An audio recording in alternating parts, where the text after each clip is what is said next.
नमस्कार दोस्तों। राजनीति को समझना बहुत मुश्किल काम है। जो चीज़ें आसानी से समझ में आती हुई सी दिखती हैं, दरअसल वो समझ ही बहुत नासमझ होती है। कभी कभी अनुमान जो होते हैं वो अंधे मुंह गिर जाते हैं।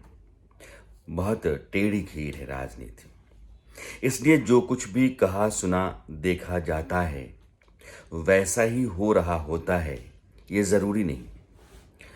लेकिन दो राज्यों में कांग्रेस इस तरीके से फंसी हुई है और बाहर निकलने की कोशिश कर रही है। उसको लेकर के जो कुछ भी हो रहा है उसको समझने की कोशिश करते हैं।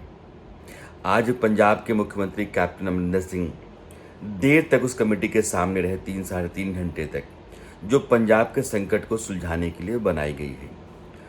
उन 3 मेंबरान ने कैप्टन से जो कुछ भी कहा वो सब उस कमेटी की रिपोर्ट में पहले से दर्ज था, लेकिन शिकायतें ठीक से सबूत के साथ रखी गई और ये कहा गया कि पंजाब चुनाव के मोड़ पर खड़ा है और इस समय कोई भी टकराव और किसी भी तरह से पार्टी में अनबन नुकसानदेह है।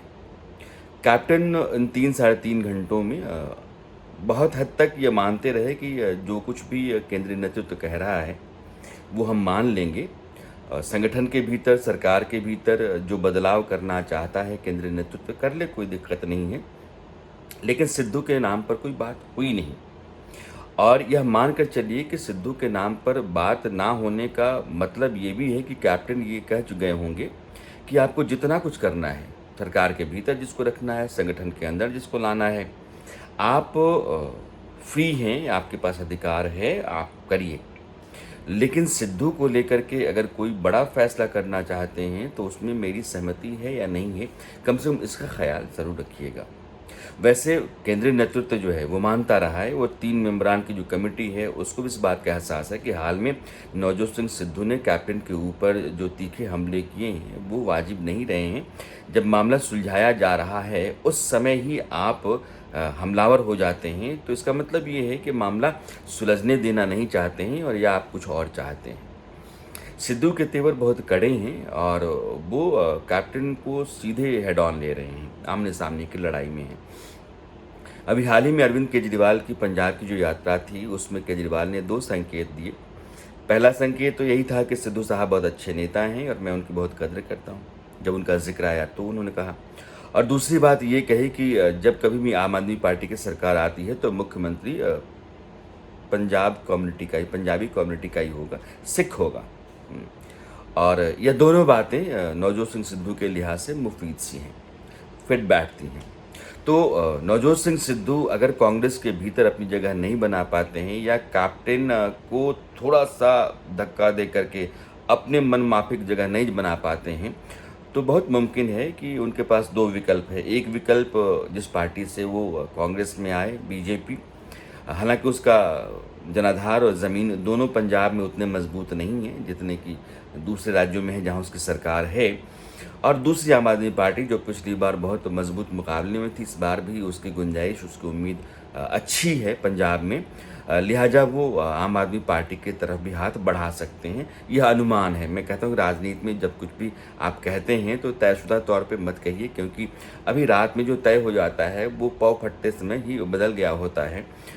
लेकिन ये दोनों बातें हैं कि नवजोत सिंह सिद्धू को अपनी सियासत चमकानी है और बनाए रखनी है पंजाब में, तो उनको अपने लिए कोई ना कोई रास्ता बनाना होगा। और दूसरा मामला राजस्थान का है, जहां सचिन पायलट लगातार फंसते चले जा रहे हैं। अशोक गहलोत शायद ये मानने को तैयार नहीं है कि सचिन पायलट के लोग केंद्रीय उनके कैबिनेट में आएं या सचिन पायलट को संगठन के भीतर कोई बड़ी जिम्मेदारी दी जाए राजस्थान के अंदर। और उन्होंने 2-3 जो अपने प्यादे बिठाए या अपनी चालें चली हैं उसको भी समझना बहुत ज़रूरी है। एक तो उन्होंने ये कहा कि कोविड होने के बाद मेरे डॉक्टर ने मुझसे कहा कि 2 महीने तक आप घर से बाहर मत निकलिए, लोगों से मत मिलिए, वर्चुअली मिलना जुलना होगा लेकिन आमने सामने का मिलना जुलना नहीं होगा। ऐसी सूरत में कैबिनेट का विस्तार हो और शपथ ग्रहण हो बिना मुख्यमंत्री के हो ही नहीं सकता है। यानी कि 2 महीने तक सचिन पायलट की जितनी भी कोशिशें रहेंगी उसका कोई असर नहीं होगा, बिना फ़ायदे के होंगी, क्योंकि कैबिनेट में जिन लोगों को लाना है उस तरह की गुंजाइश नहीं बनेगी, मुख्यमंत्री नहीं होगा।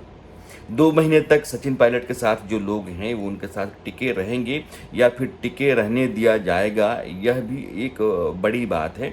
बहुत मुमकिन है कि अशोक गहलोत ने सचिन पायलट के साथ जो पहले लोग खड़े थे गुरुग्राम में, जब सचिन पायलट आए हुए थे उस दौरान 18-19 लोग, उनमें से बहुत सारे चले गए हैं, अब 4-5 लोग बचे हुए उनके साथ। अगर वो लोग भी साथ छोड़ देते हैं तो सचिन पायलट की राजस्थान में जो राजनीति है वो किस करवट जाएगी, आप उसका अंदाज़ा लगा सकते हैं। सचिन पायलट जल्दी में है कि नहीं, मेरे लोगों को जो बाकी जगहें हैं सरकारी जो ओहदे होते हैं उनमें और कैबिनेट के भीतर जगह दे दी जाए ताकि मेरी नाक रह जाए। अशोक गहलोत ने एक दूसरा मोर्चा खोल दिया। उन्होंने जो 13 निर्दलीय और 6 बीएसपी के विधायक हैं उनका एक फोरम तैयार करा दिया, और वो लोग ये कह रहे हैं कि जब ये सरकार गिर रही थी, सचिन पायलट अपने लोगों को लेकर के गुरुग्राम में बैठे हुए थे, सरकार गिराने का मंसूबा बांधे हुए थे, बीजेपी से हाथ मिलाने की तैयारी में थे, उस दौरान इस सरकार को बचाने का काम हम लोगों ने किया है। लिहाजा उनकी अगर आप सुनते हैं तो हैरत की बात है, आपको तो हमारी सुननी चाहिए। सरकार तो हमने बचाई, वो तो सरकार गिरा रहे थे, और अगर वो लौट करके आए तो इसी बूते आए क्योंकि हम सरकार के साथ खड़े हुए थे और सरकार गिरने की हालत में थी ही नहीं। आंकड़ा जो था हमारे पास था, और आंकड़े को बनाए बचाए रखने की जो हमने कोशिश की उसका सिला क्या। इसका मतलब ये है कि अशोक गहलोत ने इन 19 लोगों के ज़रिए अपने ऊपर जो दबाव डलवाया है वो दरअसल संकेत आलाकमान को है कि अगर सचिन पायलट के लोगों को कैबिनेट में लेने की हम सोचते हैं तो फिर इनके बारे में भी विचार करना होगा, क्योंकि ये वो लोग हैं जिन्होंने सरकार बचाई।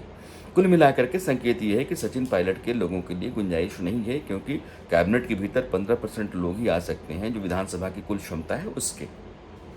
200 विधायकों की विधानसभा में आप 15 लोगों को, 20 और 10-30 लोगों को कैबिनेट में लेकर के आ सकते हैं। और अशोक गहलोत अगर इस तरीके से दोनों तरफ से मोर्चा खोल देंगे तो बहुत सारे लोगों को लाना पड़ेगा और उनके लिए कोई गुंजाइश वहाँ होती नहीं है। कुल मिलाकर के राजस्थान में अशोक गहलोत आलाकमान की कितनी सुन रहे हैं, आलाकमान अपनी तरफ से सचिन पायलट को जगह दिलाने या उनके लोगों को जगह दिलाने में कितना कामयाब होता है, ये इस बात पर निर्भर करता है कि अशोक गहलोत अपनी तरफ से आलाकमान को कितनी ढील दे रहे हैं, या आलाकमान अशोक गहलोत को अपनी तरफ से कितना कन्विंस कर पा रहा है।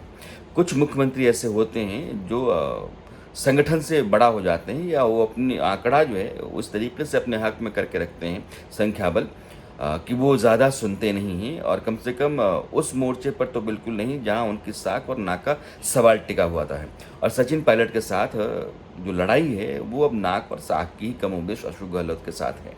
ठीक ऐसी ही लड़ाई पंजाब में चले, लेकिन कैप्टन से राहुल गांधी ने नहीं मुलाकात की, और राहुल गांधी पंजाब के बाकी नेताओं से मिलते रहे, एक सिग्नल देना चाहते थे कि मैं आपसे नाराज़ हूं और मेरी नाराज़गी का ख्याल करते हुए जितनी भी चीज़ें कमेटी आपसे डिस्कस कर रही है और आपको कहा जा रहा है उतना करिए। कैप्टन ने सुना ज़रूर है, लेकिन कितना वो मानेंगे या फिर वो जो कुछ कह के गए हैं उसका मतलब क्या है, यह भी समझना बहुत ज़रूरी है।